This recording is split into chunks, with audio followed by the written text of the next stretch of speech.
الحمد للہ والصلاة والسلام علی من لا نبی بعدہ قال النبی صلی اللہ علیہ وسلم من غشنا فلیس منا۔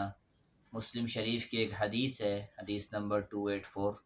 اللہ کے رسول صلی اللہ علیہ وسلم نے فرمایا کہ میرا امتی کسی کو دھوکہ نہیں دے سکتا، اور ایک جگہ پر فرمایا کہ میرا امتی ہر کام کر سکتا ہے لیکن میرا امتی دو کام نہیں کر سکتا، ایک جھوٹ نہیں بول سکتا، ایک کسی کو دھوکہ نہیں دے سکتا۔ آج میں اپنے دیس کے اندر دیکھوں، اپنے معاشرے میں دیکھوں، ایک حدیث میں آتا ہے جب کوئی آدمی جھوٹ بولتا ہے تو فرشتے کئی میل دور اس سے دور بھاگ جاتے ہیں۔ حضرت عبید رحمۃ اللہ علیہ ایک بہت بڑے تاجر گزرے ہیں، ان کی ریشم کی دکان ہوا کرتی تھی۔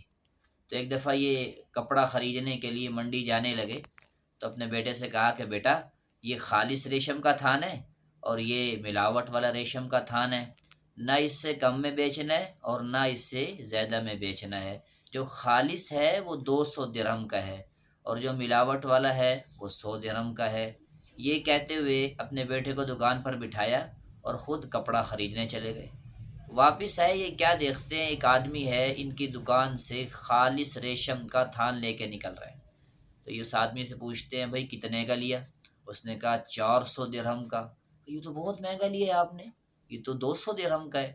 تو اس کسٹمر نے کہا کہ کوئی ایسا مسئلہ نہیں ہے، یہ میرے شہر کے اندر 500 درہم کا بک جائے گا۔ تو حضرت عبید کہنے لگے کہ بھئی آپ کے شہر میں بکتا ہوگا، میں تو 200 میں ہی بیچوں گا۔ یہ کہتے ہوئے اس گاہک کو اپنی دکان پر لے کر آئے اور بیٹے سے پوچھا کہ بیٹا، جو میں آپ کو قیمت بتلا گیا تھا وہ آپ بھول گئے تھے یا جان کر ایسے بتلائی؟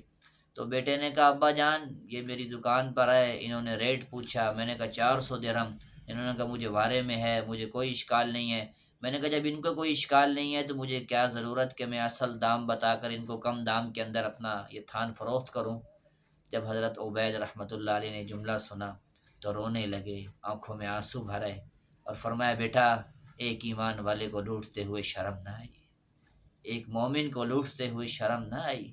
یہ کہتے ہوئے اپنے گلے سے 200 چاندی کے سکے، آپ امیجن کریں، اس بات کو تصور کریں، 200 چاندی کے سکوں کا مطلب یہ ہوتا ہے 52.5 تولہ چاندی، اور اسے آپ کرنسی کے اندر کنورٹ کریں تو اس کا مطلب ہوتا ہے 1,33,000 روپے۔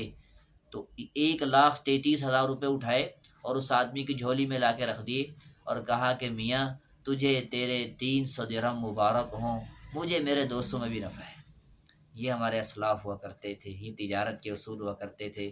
آج جب سے جو ہے دکاندار کہتا ہے میں کسٹمر کو لوٹ لوں، کسٹمر کہتا ہے میں دکاندار کو لوٹ لوں، تو پھر کیا ہوا؟ پھر ہمارے معاشرے کے اندر ظلم عام ہو گیا، اور کچھ ہم نے بھی ظلم کیا۔ ہم بڑے بڑے برانڈز پر جاتے ہیں، وہاں فکس پرائز ہوتی ہے، وہاں پر کوئی چون چرا نہیں کرتے، کوئی ریٹ کم نہیں کرواتے، لیکن کسی غریب ریڑھی والے کی ریڑھی پر جاتے ہیں جو صبح صبح اٹھتا ہے فجر سے پہلے اور منڈی جاتا ہے، وہاں سے لے کر اپنی سبزی لے کر آتا ہے، فروٹ لے کر آتا ہے یا اور چیزیں لے کر آتا ہے، پھر سخت دھوپ کے اندر کھڑا ہو کر وہ فروٹ کی ریڑھی لگا کر کھڑا ہوا ہے، اور آپ اس سے کہتے ہیں اور کم کر، اور کم کر۔ یہ کیا انصاف ہے؟ کچھ آپ بھی تعاون کریں، پھر وہاں سے بھی تعاون ہوگا، اس طرح ہمارا معاشرہ خوشحال بنے گا۔ السلام علیکم ورحمۃ اللہ۔